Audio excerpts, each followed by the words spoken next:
Yeah, I think one big challenge in the space is fragmentation, and it's both platform fragmentation and device fragmentation. And what I mean with this is you first have to decide which platforms do you want to target. These platforms I'm referring to are the Android platforms, normally run by the Google Play Store or the Apple ecosystem, and then upcoming ones like Harmony OS. So once you've decided for your specific business use case which platform you want to target, you need to make a second choice on which technology you're going to use to target those specific platforms.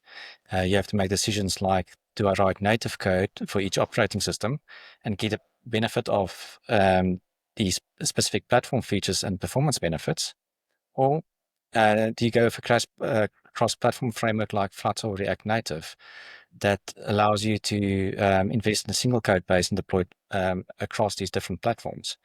So that's the one part. Then you also have to deal with the device fragmentation. And we have to keep in mind we're dealing with multiple manufacturers, each with their own makes and models.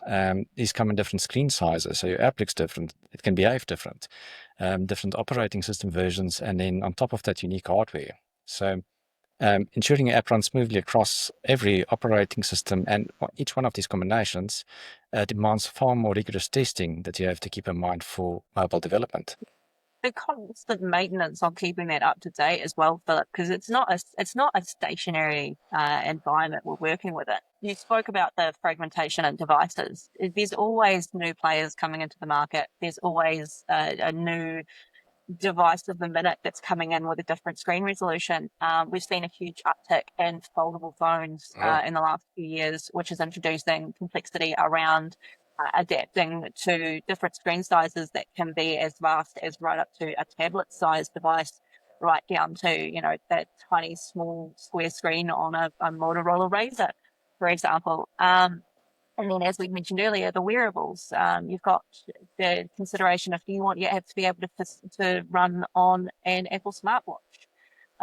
There's all of that, and that's just in the market now.